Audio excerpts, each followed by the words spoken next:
peserta yang ke-245. Terima kasih atas kehadiran kita semuanya. Kita bersama-sama untuk mengikuti acara Isminar Pikti. Adapun topik Isminar Pikti saat ini yaitu Integrative Care for Pancreas Cancer and Pancreatic Cyst, yaitu integrasi pengobatan pankreas, cancer, dan kiste pankreas. Ibu Bapak yang kami hormati, apa sih yang dinamakan pankreas cancer dan pankreas kista itu? Nanti kita akan mendapatkan penjelasan dari narasumber. Ibu Bapak yang kami hormati, biasanya narasumber kami ada 2 ataupun 3. Tertulis di sini adalah narasumber yang pertama adalah Dr. Fardah Akil. Namun Dr.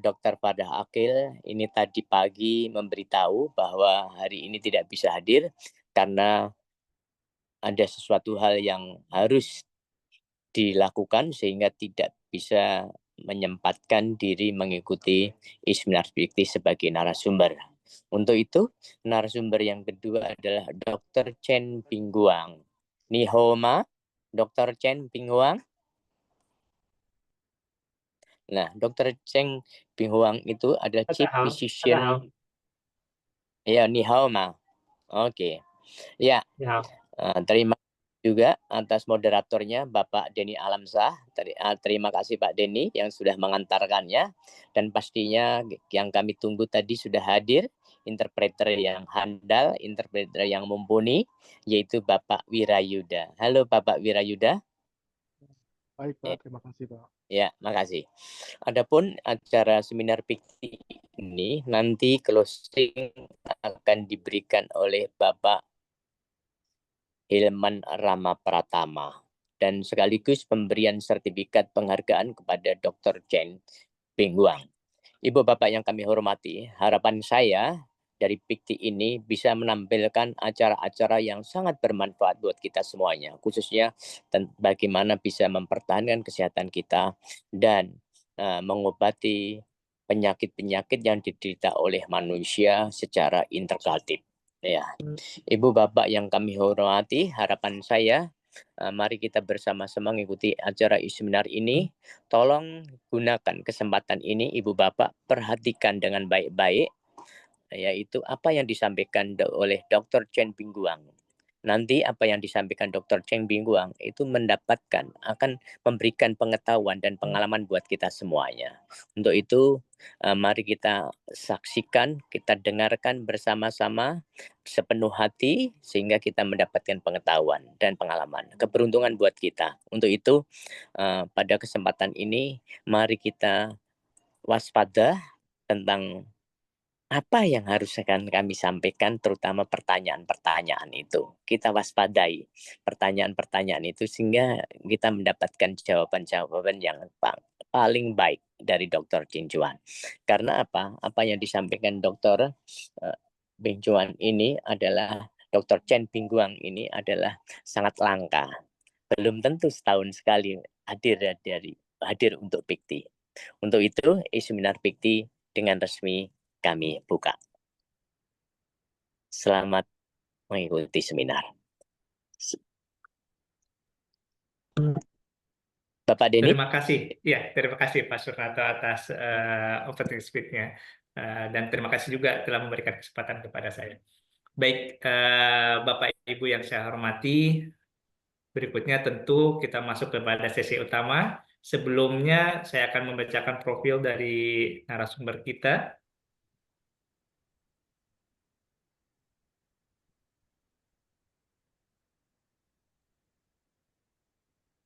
Dr. Chen Pingguang ini sangat aktif di berbagai kegiatan. Saat ini beliau merupakan Chief Physician of Fosun Gen Medical Precision Radiotherapy Center, juga Vice Chairman of the China's Colorectal Cancer Entity Alliance. Beliau banyak sekali menjadi anggota di berbagai asosiasi, khususnya terkait dengan cancer. Selain itu juga beliau juga banyak aktif di dalam kegiatan-kegiatan seperti kita lihat jadi banyak hal terkait dengan cancer, termasuk kemoterapi, radioterapi, dan lain-lainnya yang beliau ikuti. Nah, beliau juga expert di dalam comprehensive means based on individual radiotherapy, dan tentunya banyak mempublikasikan karya-karya ilmiah kaitannya dengan cancer itu sendiri. Mungkin tidak bisa saya sebutkan banyak ini, Bapak dan Ibu, Dr. Chen memang kita pakarnya tadi seperti yang disampaikan oleh Pak Sunarto, nanti mohon diperhatikan jika ada hal yang mau disampaikan. Nah, atau ditanyakan. Nah, ini sekilas terkait dengan profil dari Dr. Chen Bingguang.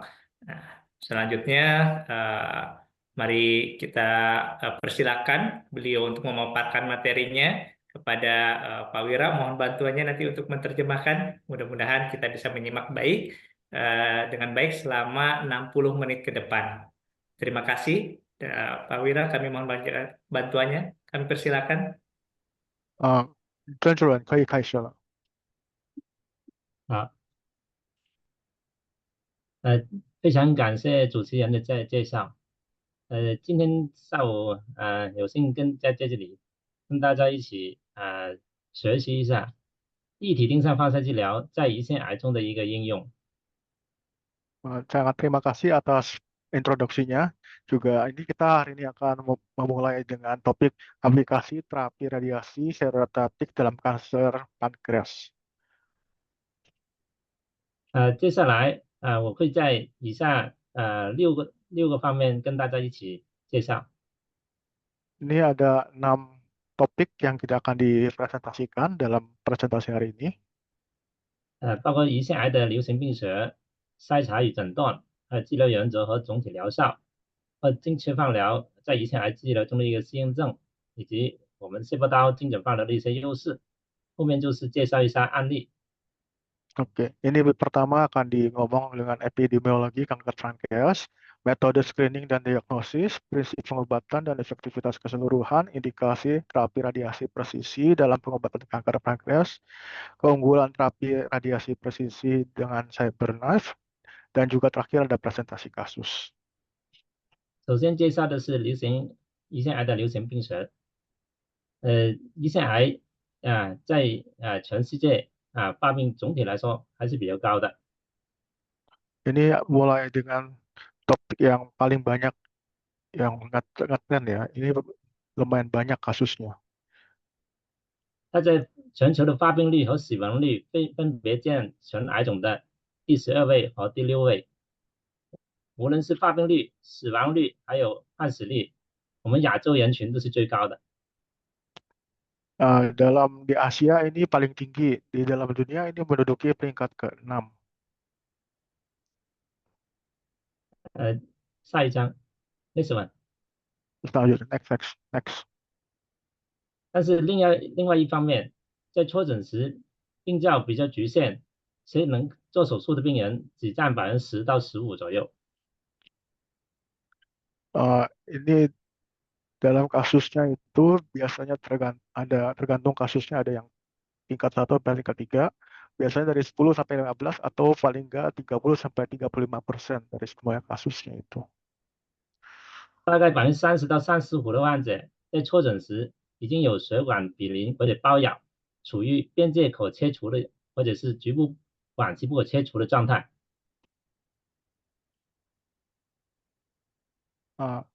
Dengan kasusnya ini kita dapat melakukan pertolongan pertama dan juga meringankan penderitaan dari penyakitnya itu, kasus presentasinya sekitar 30%.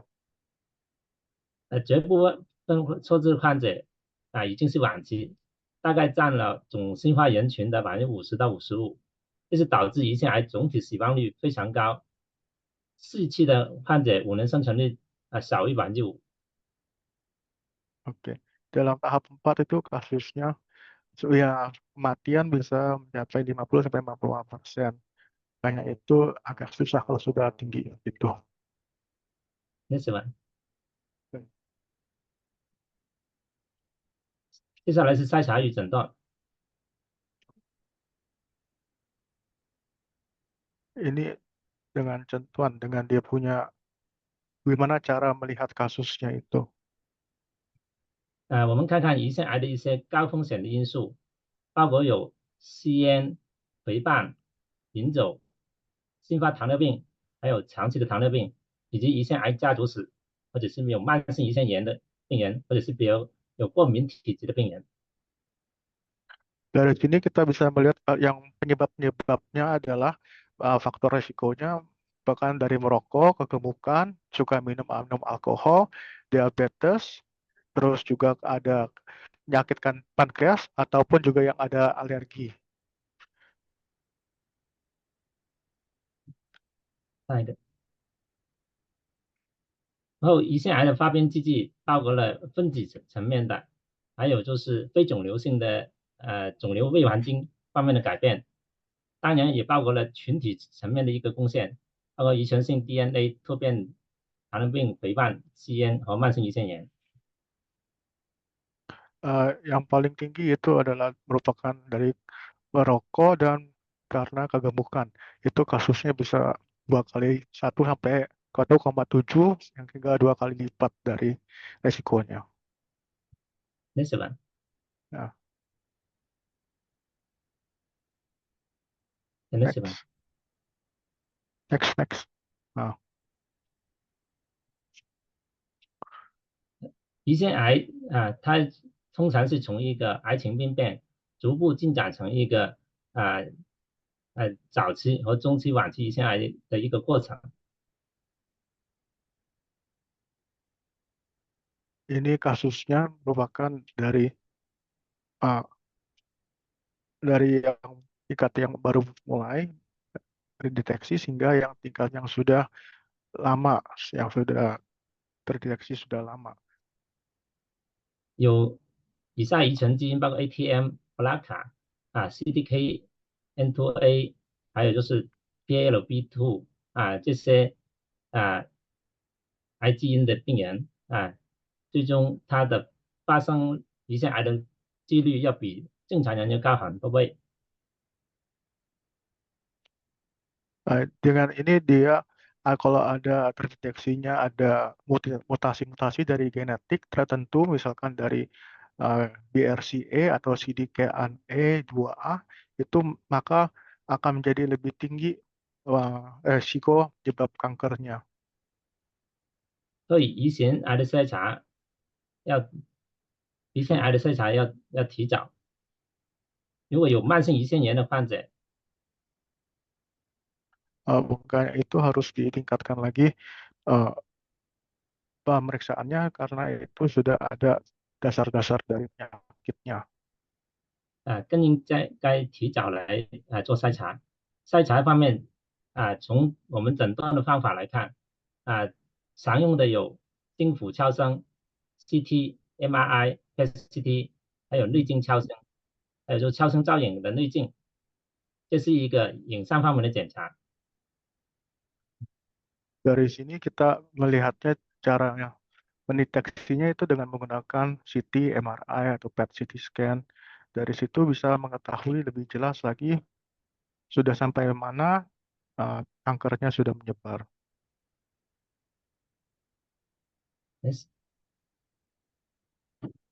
跟传统的组织活检相比，液体活检有更多的一个优势，包括ctDNA CTC 等一些液体活检的技术。 Keunggulan penggunaan medis barat adalah ini bisa mendeteksinya dengan menggunakan CT scan atau MRI. Dari situ akan terlihat lebih jelas lagi penyakit-penyakitnya ini sudah sampai tahap mana. 接下来我们看看胰腺癌的一些影像表现。 Nah, kita akan melihat selanjutnya ini dari foto-foto MRI, CT scan ini bagaimana tahap-tahap kankernya. 在 MR 里面我们可以看到，这是胰头TWI 是胰头增大，有实质性的肿块，正常扫描有明显的强化。 Dari hasilnya ini sudah terlihat kankernya sudah mulai terlihat dengan jelas, ada sedikit berbentuk ada putih-putih itu, dari situ terlihat kankernya sudah terjadi. 但是这种强化在动脉期不算，一般来说不会很均匀，在延期期稍微慢慢强化会增强明显一些。 Mungkin dari awalnya itu nggak terlalu jelas ya, tapi pelan-pelan seiring berjalannya waktu akan terlihat jelas progres kankernya. 还有有些胰头癌它会造成一些胆道梗阻通常在MRCP 里面可以显示胆管下端呈一个鸟嘴样的一个狭窄。 Dari sini bisa kelihatan penyebarannya mungkin sudah sampai ke usus atau mungkin ke daerah-daerah sekitarnya. 那是吧？ 可以了。还有就是超声微镜检查是一种相对微创的一个检查，这个病例就从最早的发生一个亚厘米级的一个囊肿，经过连续的监测，最终发展成一个胰腺癌经过一个超声微镜来确诊。 Ini adalah tahap pemeriksaan awal dengan memasukkan endosonografi melalui mulut. Dari situ bisa terlihat awal dari kankernya. 那是吧？ 啊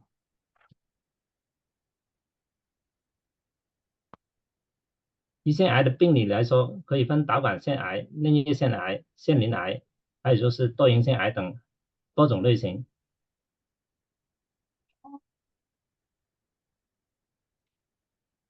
Kanker ini bisa dibagi menjadi beberapa macam kanker, misalkan kankernya yang ada di adenocarcinoma ductal, atau mungkin ada yang di adenocarcinoma mucosa, atau mungkin di karsinoma adenomucosa. Dari situ maka akan terlihat jelas perbedaannya bila sudah dilakukan pemeriksaan. 通常我们对手术切除的标本要进行组织学的分型、病理分级，以及病灶大小、肿瘤侵犯范围、有没有脉管侵犯， Uh, 以 ini 及淋巴结情况，还有博拉卡这些KRAS 基因以及 DMMR 或者 MSI 这些基因的检测。 mesti dilihat lagi ada dengan tambahan pemeriksaan selanjutnya seperti MRI dan juga ada NTRIK. Itu dari situ akan terlihat pergerakannya sudah sampai mana. 那是吧？ Next. 下面我们介绍一下治疗原则和总体的疗效。 Akan dijelaskan cara penyembuhannya bagaimana. 通常我们对胰腺癌根据它的可切除程度，分为可切除、临界可切除、可不可切除的一种状态。 Next. Dari sini maka akan terlihat kankernya sudah sampai mana, apakah sudah masih bisa dioperasi ataupun tidak. Dari ini tumor yang tidak menyerang arteri dan juga masih tidak menyebar kemana-mana masih dapat dilakukan pengoperasian dan pengeluaran. 通常我们根据这个总体的一个治疗策略作为一个以手术为主的一个肿瘤，根据是否能进行根治性手术作为一个参考的标准，就是腹主动脉重要的分支血管包咬的情况，包括腹腔干、肝总动脉和肠系膜上动脉，以及肠系膜上静脉、门静脉。一般来说如果肿瘤没有侵犯上述血管，属于可切除的一个20切除的这病例。如果肿瘤已经毗邻血管或者包咬，但是没有超过180度，属于临界可切除。如果包咬超过了180度，那这个病人没有转移的情况下，属于不可切除的局部进展期病例。 Ini harus dilihat lagi kankernya sudah sebagaimana. Apabila kankernya sudah mencapai 180 derajat, maka itu tidak boleh dioperasi, tapi akan dilakukan dengan terapi yang lainnya.那喜欢。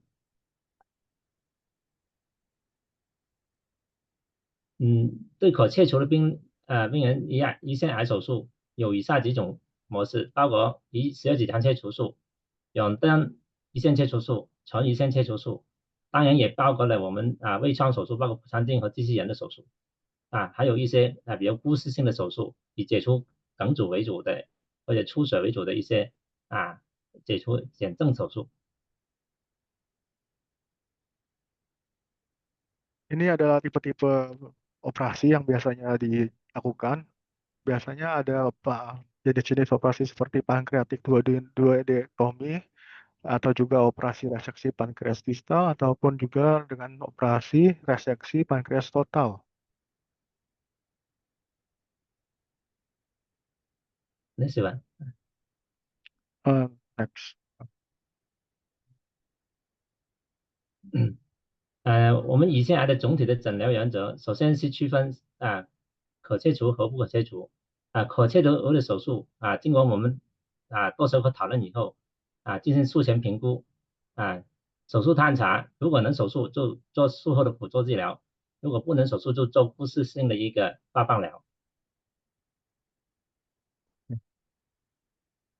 Di sini akan dilihat lagi apakah ini cocok dengan terapi yang mana. Apabila ada terapi yang cocok dengan untuk operasi, maka akan dilakukan operasi.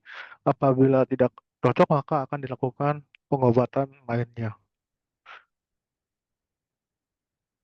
如果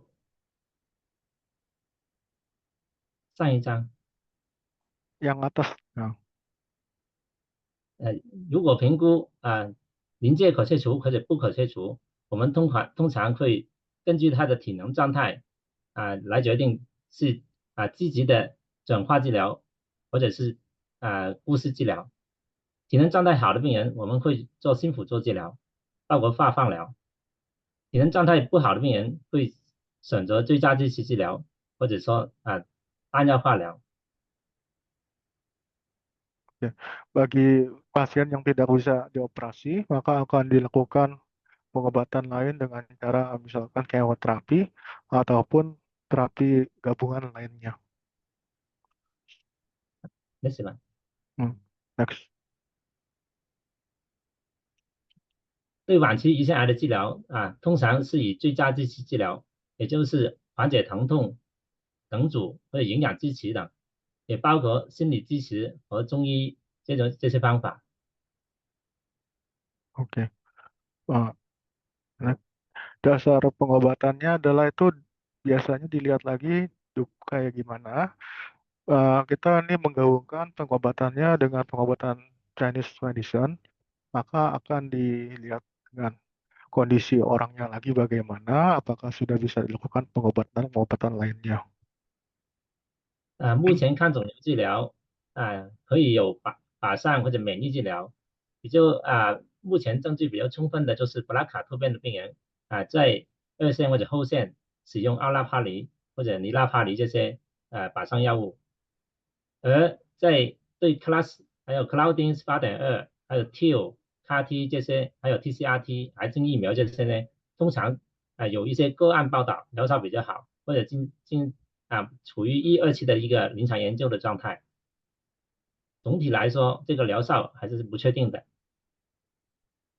Ini dilihat lagi pasiennya sudah kayak gimana, maka akan dilakukan tindakan sesuai dengan kondisi pasien. Ada yang dilakukan dengan imunoterapi, biasanya itu dilakukan dengan tipe KRAS ataupun juga mungkin dengan TCRT itu, maka akan diberikan terapi listrik ke dalam badan. Tapi ini juga masih belum pasti, mesti dilihat lagi kondisinya yang secara keseluruhan bagaimana.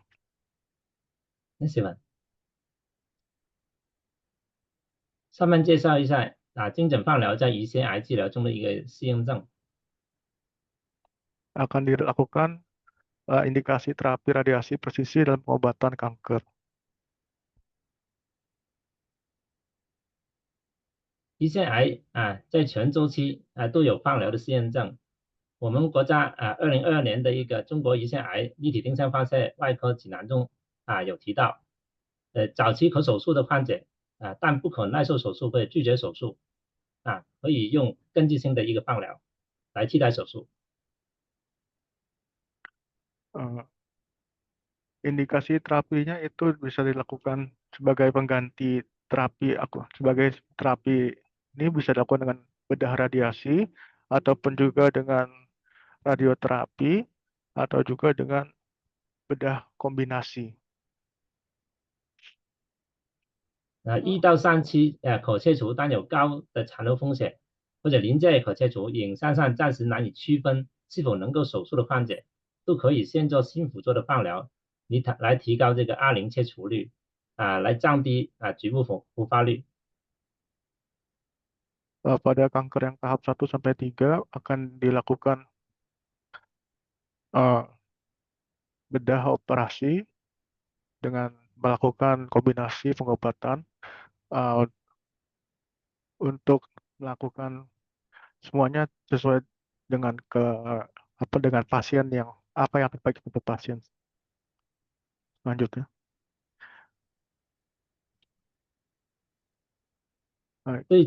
对局部晚期不可手术的患者，可以用放疗来控制局部病灶。目前发现短疗程的放射外科治疗可以优于常规的放疗，以及通过联合化疗可以延长患者的生存。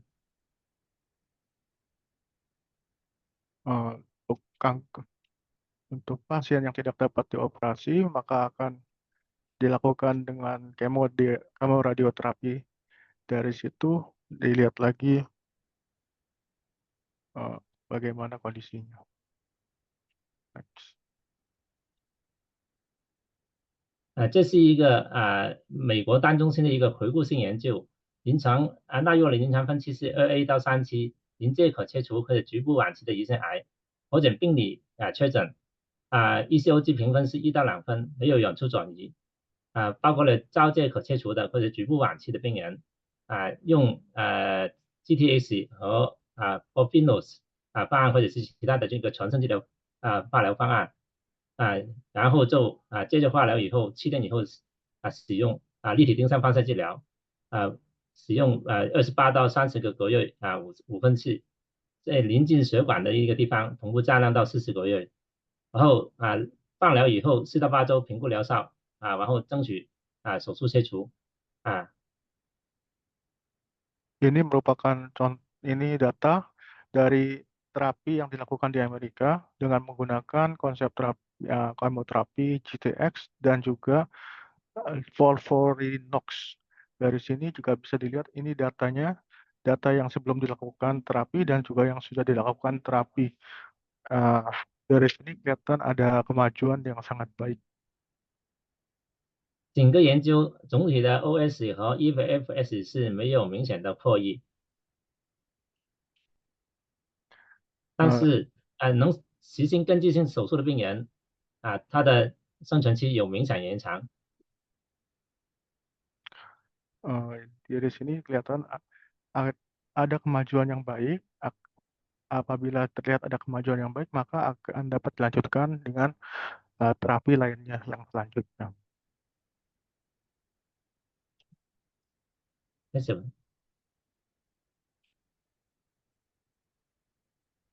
另外一个是一个前战胜的一个研究的一个 meta 分析纳入了124项常规放疗的，还有19项立体丁香放射治疗的研究。 Ini adalah jenis terapi lainnya yang disebut dengan karakteristik terapi meta. Dari sini akan dilihat bagaimana progres terapinya. Oke, langsung.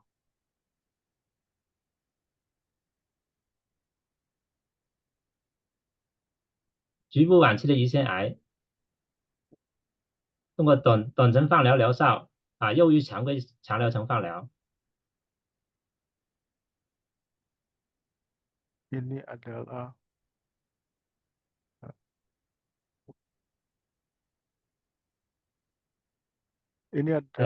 untuk kanker yang sudah tahap stadium lanjut. Radioterapinya lebih pendek dibandingkan dengan radioterapi yang lainnya.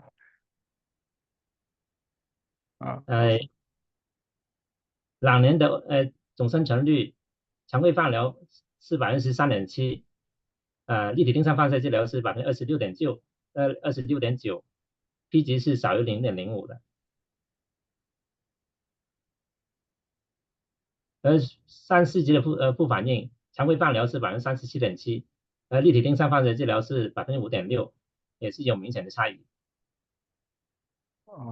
Dari sini kelihatannya ada tingkat toksisitasnya itu yang akut itu merupakan 37,7 dan juga dengan tingkat toksisitasnya yang 5,6%.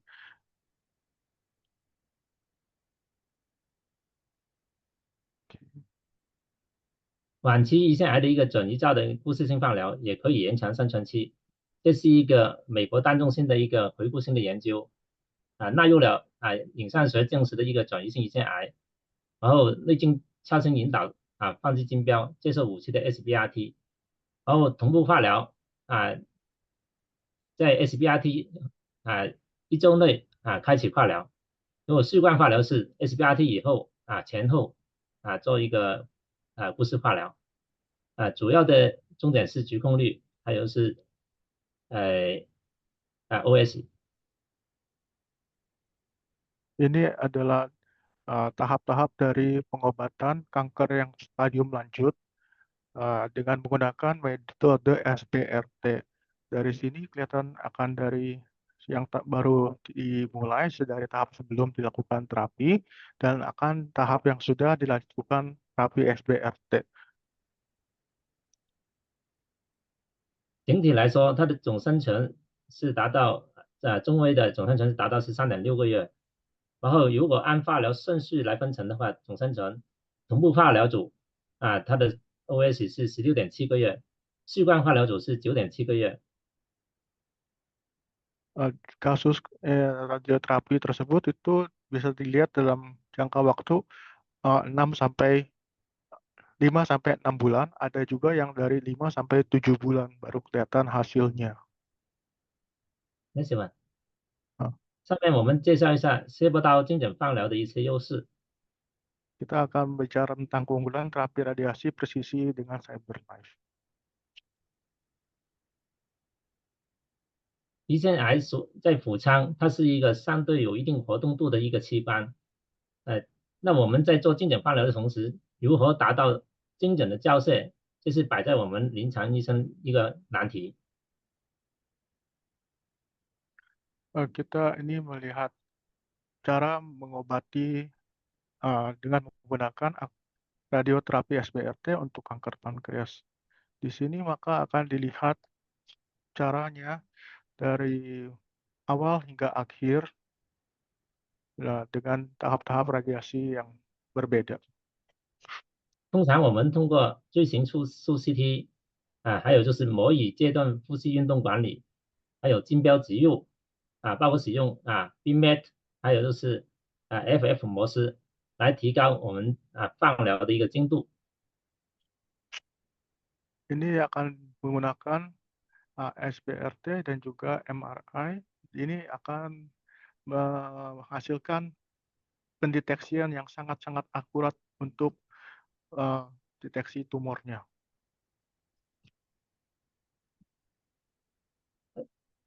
谢波刀是新型的一个肿瘤精准放射治疗的机器人，它能达到0.1毫米的精度来杀伤肿瘤。总体来说，它的控制率比较高，副反应比较少，疗程也短，不用开刀不流血，不麻醉，没有疼痛适合全身实体肿瘤腔道肿瘤我们一般就是如果头颈的是可以做的，消化道的肿瘤我们不做谢波刀治疗。 Dengan menggunakan mesin ini, kita dapat membunuh kanker tumornya itu dengan menggunakan presisi yang sangat baik, yaitu 0,1 mm. Juga alat ini sudah dapat memberikan hasil yang sangat baik tanpa perlu ada operasi, tanpa ada efek samping, dan juga tidak ada keluar darah, tidak ada perawatan selanjutnya setelah operasi yang biasa dialami oleh penyakit kanker biasa, dan juga perawatan menjadi lebih singkat. 我们会后有时间，大家可以看看刚才那个视频。细胞道消融式放疗对比常规非消融式放疗，这是一个加拿大的一个单中心的一个回顾性研究，目的是比较局部晚期胰腺癌SBRT 较传统放疗10到15次30个月的一个故事性的疗效。纳入不可切除的胰腺癌，ECOG 评分是0到2分，没有活动性出血，要排除既往做过放疗或者胆道支架的一个病人。 Ini adalah contoh kasus yang dilakukan pada pusat kanker di Kanada menggunakan teknik SBRT. Dari sini terlihat hasilnya sangat baik. 消融放疗组采用射波刀放疗30个月分3期，BED 3到60个月以上。传统放疗采用30个月10到15次，它 BED 是小于60个月的。主要的研究重点是中位的 OS， 次要重点是中位的局部控制时间。总体来说SBRT 组的这中位 OS 是371天，就12个月，比非消融放疗组126天7个月有明显的延长 ，P 值是0.004。 Dengan menggunakan cara ini, maka akan terlihat yang pengobatan yang sangat baik dengan juga tingkat penyembuhan yang signifikannya lebih baik. Dengan menggunakan BED, maka akan menjadi dosisnya lebih rendah juga, dan juga pengobatannya menjadi lebih cepat, antara 100 sampai 120 hari sudah mulai terlihat hasilnya. 这是纳入了12项符合标准的一个研究，6项比较了 SBRT 剂量递增的一个研究，其中有5项高剂量组的局控率显示更优，EQD2 剂量大于70个月的局控率在统计学上有优势。 Ini adalah laporan tentang eksperimen yang dilakukan dengan radioterapi konvensional, menunjukkan hasil yang sangat baik. Jadinya ini tidak ada maksudnya, dengan menggunakan mesin ini akan menjadi tingkat penyembuhannya dan menjadi lebih baik, lebih besar daripada yang tradisional. 另外有3项研究显示高剂量组的 OS 也是更优的。 Ya, dengan menggunakan SBRT juga akan menjadi lebih baik. 好，上面我们介绍一下我们佛山禅医精准放疗中心一些自己治疗的一些病例。 Berikut ini akan dibicarakan tentang kasus-kasus yang di dokter dan lakukan. 这个是张某某，男，74岁，在2020年10月发现一个胰腺占位，在21年1月份做了胰12指肠切除加维胰尾吻合针技术，事后确诊是胰头中分发现癌 PT2N0M0，术后6个月MR 普查提示肝门和胰头复发 RTCN0M0，在21年7月份，我们对复发病灶进行高故事性的放疗，PTV 原发灶给了37.5个月5分期，后面给予西他滨和白蛋白肌酰醇的方案化疗6个周期，放疗以后局部的区域病灶比较稳定，在2022年4月份普查发现腹膜后淋巴结进展，后面病人的一个总的 OS 是19.8个月，放疗以后的 PFS 是11个月。 Ini berikut ini adalah kasus yang dilakukan, itu bernama Chang, itu seorang laki-laki umur 74 tahun. Pada Oktober ditemukan massa pankreas, dan juga tanggal Januari 2021 dilakukan operasi. Dengan itu maka akan dilakukan tindakan kuratif. Setelah operasi dikonfirmasikan kankernya itu derajat sedang dengan stadium PT2N0M0. 6 bulan pasca operasi, MRI menunjukkan kekambuhan daerah hilus, hepatikus, dan kepala pankreas dinilai sebagai RT4N0M0. Pada Juli 2021, pasien menjalani radioterapi paliatif intensif terhadap lesi kambuh dengan dosis PTVP 37,5 di dalam fraksi 5. Dan setelah itu pasien mendapatkan kombinasi hemoterapi gemcitabine dan nab-paclitaxel selama 6 siklus. Di area radiasi tetap stabil. Namun pada April 2022, CT kontrol menunjukkan progresi pada kelenjar getah bening retroperitoneal dan pasien meninggal dunia pada Juli 2022. 谢谢吧。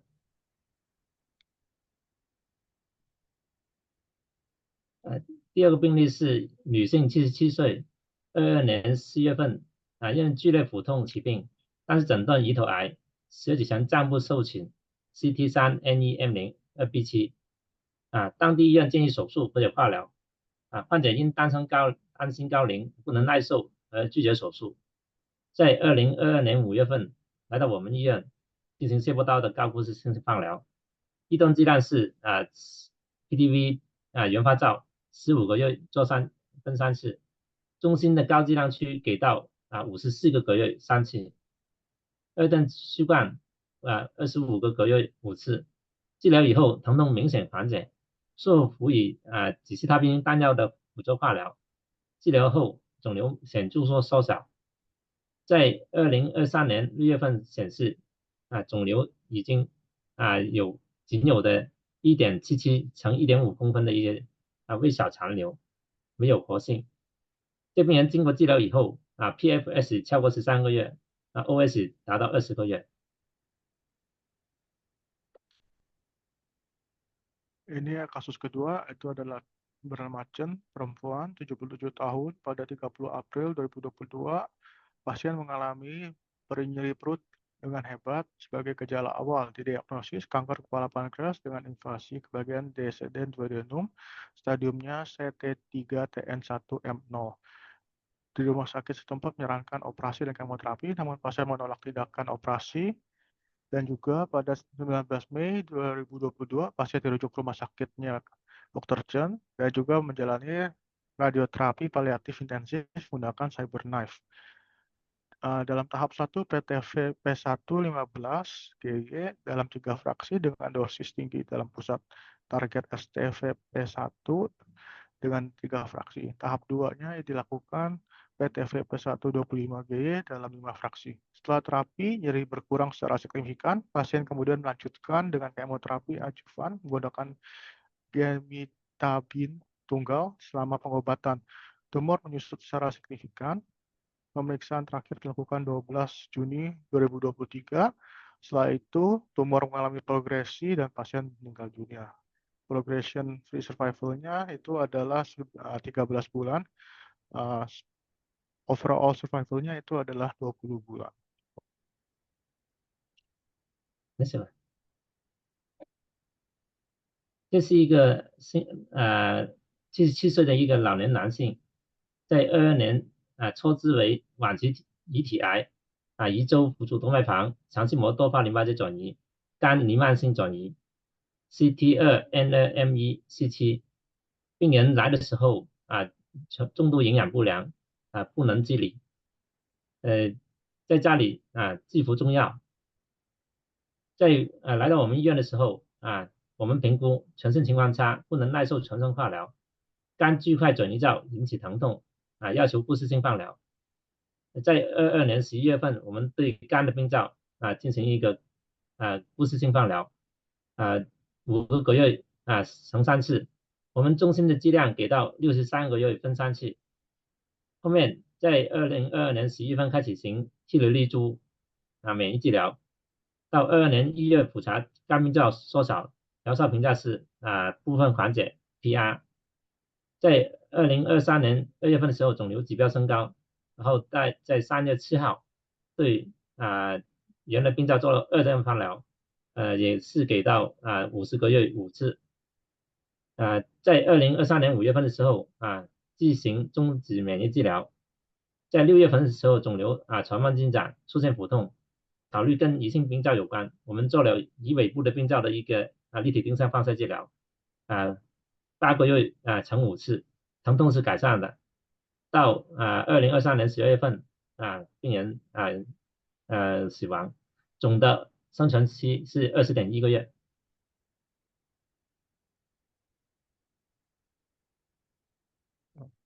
Kasus 3, ini adalah seorang laki-laki umur 77 tahun pada April 2022 datang pertama kali didiagnosa dengan kanker pankreas tubuh stadium lanjut dengan metastasis ke kelenjar getah bening dan juga ke abdomen.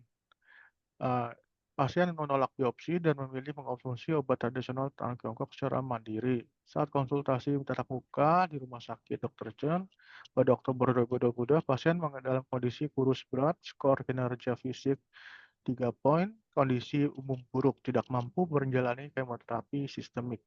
Lesi metastasis hati yang membesar menyebabkan nyeri hebat dan pasien meminta dilakukan radioterapi paliatif dengan kemungkinan tambahan imunoterapi sesuai perkembangan. Pada 4 November 2022, pasien menjalani radioterapi paliatif pada lesi besar di segmen S7 hati. PTMV1 15GY dalam 3 fraksi.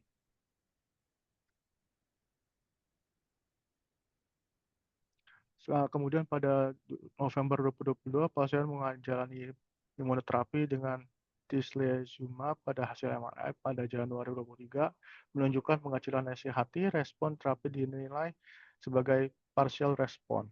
Namun sejak Februari 2023 terjadi kenaikan bertahap pada tumor dan pada 7 Maret dilakukan tahap kedua radioterapi ablasi. Dan juga pada Juni 2023, pemeriksaan ulang menunjukkan progresi tumor secara menyeluruh disertai nyeri perut juga berasal dari lesi pankreas. 4 Juli 2023 dilakukan radioterapi ablasi pada resi ekor pankreas.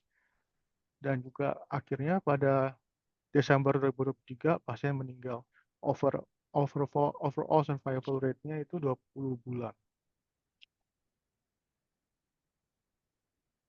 这是我们整个治疗过程当中使用精准放疗的一个病情的变化。肿瘤标记物做了精准放疗以后，通常是会有下降，而且肿瘤是逐渐的缩小，病人的疼痛症状逐步缓解，营养状况持续改善。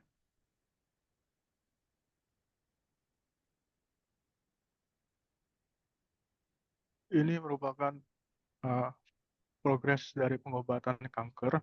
Biasanya itu merupakan dari tahap 1 sampai tahap 2 sampai tahap 3 itu sudah merupakan progres yang biasanya terjadi ya. Yes. 这是一个59岁的一个男性以前有甲状腺癌，没有做手术，在21年5月份发生是一个CTCN 阳性 M0 的一个3期的胰头癌，外院做剖腹探查以后评估为不可手术。在21年6月份到7月份，我们做了胰头及周围侵犯病灶的一个 SCART 加 SBRT 的一个序贯放疗，高剂量去达到36个月2次。全肿瘤的靶区给到25个月5次。在21年7月份到22年1月份做了 AG 放的化疗6个周期，后面因为手术综合征这些不反应而停用。在22年8月腹腔间肝转移，还有颈部淋巴结转移，当时评估因为与甲状腺癌有关，患者拒绝了联合化疗，只是要求放疗和口服的化疗和免疫治疗。那我们在那时候就做了一个肝 S1 病灶的一个 SBRT， 然后给到50个月5分剂，后面联合就是TGL 加替雷利珠单抗的免疫治疗。到2023年3月份停用 TGL， 定期复查肿瘤标记物持续性高，但是没有发生一个明确的肿瘤病灶。到24年7月份的时候发现纵隔淋巴结转移，我们做了 SBRT 50个月分10次，恢复了免疫治疗。目前放疗病灶没有进展，离心病灶PFS 已经达到44.6个月，总 OS 达到47个月。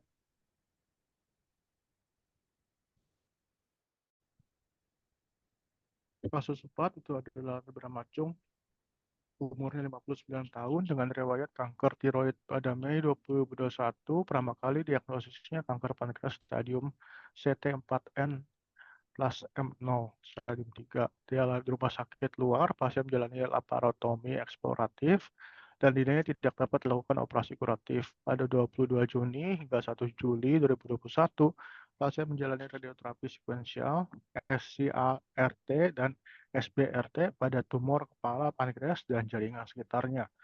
Dosis tinggi pada area STV36 GY dalam 2 fraksi diikuti PGTV seluruh tumor 25 GY dalam 5 fraksi. Setelah itu dari 21 Juli hingga 2022 Januari, pasien mengalami kemoterapi regimen dalam 6 siklus, kemudian dihentikan karena sindrom tangan kakinya. Pada Agustus 2022, hasil pemeriksaan ulang menunjukkan metastasis hati serta metastasis kelenjar getah bening leher yang kemudian dinilai kemungkinan berasal dari kanker tiroid. Pasien menolak kemoterapi kombinasi dan memilih menjalani radioterapi terlebih dahulu, diikuti dengan kemoterapi oral dan imunoterapi. Pada 3-9 Agustus 2022, pasien menjalani SBRT pada lesion hati dengan diagnosis PGTV 50 GY dalam 55 fraksi. Selanjutnya 22 September hingga 23 Maret, pasien menjalani imunoterapi kombinasi dengan Tegio dan Tislelizumab. Pada Maret 2023, Tegio dihentikan dan pasien menjalani pemeriksaan rutin yang menunjukkan peningkatan bertahap nada tumor. Namun tidak ditemukan lesi tumor jelas pada pencitraan. Pada 2024, pemeriksaan menunjukkan metastasis kelenjar getah dan pasien menjalani SBRT lokal dan imunoterapi dilanjutkan kembali. Hingga saat ini seluruh lesi yang telah diterapi dengan radioterapi tidak menunjukkan progresi, yaitu PFS pankreasnya 44,6 bulan dan overall survival rate-nya itu 47 bulan. 是吧？这是一个62岁的男性，24年6月份发现遗体尾的一个巨大肿块，肝部有动脉肠系膜上动脉部分包咬，但没有侵入血管，初级分期是 TCNE-M0。经过我们中美 MDT 会诊以后，考虑技术上不可切除，但潜在可切除，建议于积极的转化治疗。在24年6月份开始用吉斯他滨加白芷化疗，再用麦莫舒拜单抗，这是一种 PD-L1 抑制剂的免疫治疗。同期在2024年7月行第一层的一个谢波刀25个月5分期的一个肝部释放疗。24年9月份普查肿瘤退缩不显著，但是活性明显降低。改变方案给予高不适性的放疗，使用放疗激活免疫。在2024年9月份用16个月2分次，还有就是低剂量的一个6个月6次，就是一种高低配的一种放疗模式。后面针对全瘤体也做了一个20个月细分期的一个SBRT， 在离尾囊肿那里做了一个32个月细分期的一个谢波多布氏放疗。放疗期间给予玉达纤正常免疫治疗，都是参考了我们国内的一种比较新的一个晚期肿瘤的治疗方法，就是布拉格治疗。在末次普查，就2025年3月5号 PET 肿瘤多发囊变坏死，活性受到抑制，暂没有发现局部复发或者远处转移，PFS 达到10.3个月，到2025年4月份，现在已经到1年了。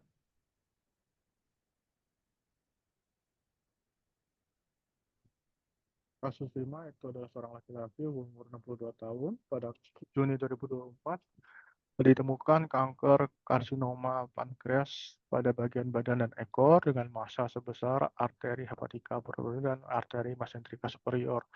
Tampak sebagian terbungkus oleh tumor, namun belum terjadi invasi pembuluh darah. Sejak awal saat diagnosis, itu CT4NM1M0. Hasil diskusi tim NDT gabungan Tiongkok Amerika menyimpulkan bahwa secara teknis dia dapat operasi saat itu, tapi masih berpotensi untuk dikonversi menjadi dapat dioperasi. Maka pasien direncanakan menjalani terapi konversi agresif. Terapi yang diberikan itu dengan memulai kemoterapi, gemcitabine ditambah dengan nab-paclitaxel, kemudian ditambah dengan imunoterapi. Pada Juli 2024 menjalani sesi pertama radioterapi, dan juga pada September 2024 evaluasi ulang menunjukkan pengecilan tumor tidak signifikan, namun aktivitas metabolik tumor menurun sehingga dilakukan radioterapi lanjutan untuk mengaktifasi sistem imun.